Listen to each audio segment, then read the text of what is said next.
internal rotation, pails, rails in 90-90. As you can see, we're set up in 90-90.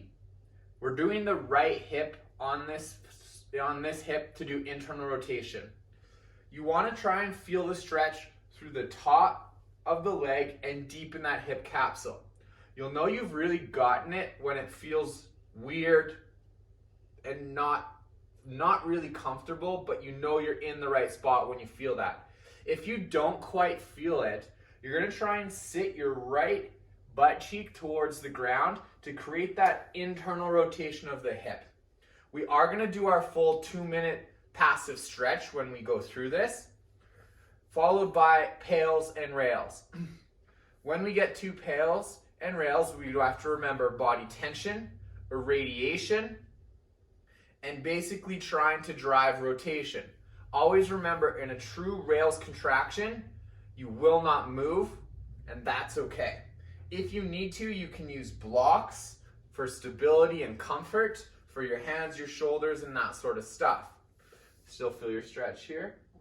Remember, we are trying to sit that right hip down to the ground to create that rotation and that weird feeling in the front side of the hip. We have about 30 more seconds and then we'll do our pails rails. To touch on pails rails, we're going to drive the knee into the ground a little bit, maintain that same knee pressure as we start to push the foot into the ground, trying to create external rotation of the hip, squeezing all the muscles in basically the outside of your hip and your butt. Your rails is we're going to reverse that rotation and try and go the other way. So big breath in, squeeze your core. Our 2 minutes is up, by the way. Drive the knee into the ground. You're going to feel the inside thigh muscles. Now start to push the foot into the ground while you maintain that knee pressure. Increase intensity 20%. Rotating the leg this way 40%, 60%, 80%. Greatest, safest effort and hold. Try and leave a dent in the floor. That's how hard you're pushing. Drive that foot. Rotate that hip. 5, 4, 3.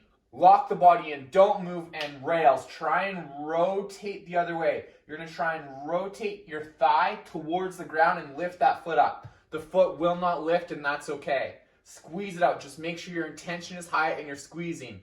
5, 4, 3, 2, 1. Slowly ramp down. Relax that intensity.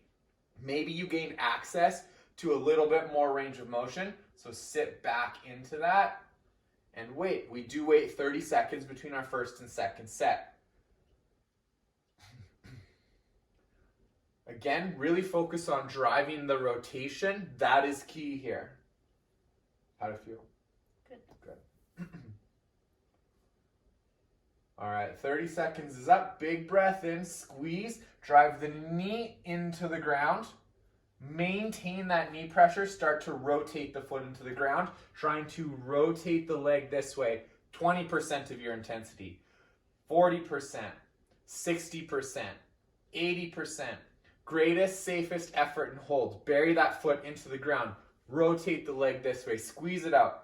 If I was there and I tried to lift your foot, I wouldn't be able to. That's how hard you're pushing. 5, 4, 3. Lock the body in. Don't move, and rails. Try and rotate the other way. Try not to move the body.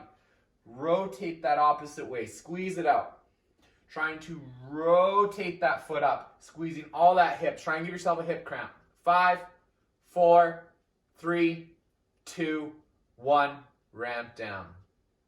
That was hip internal rotation in 90-90.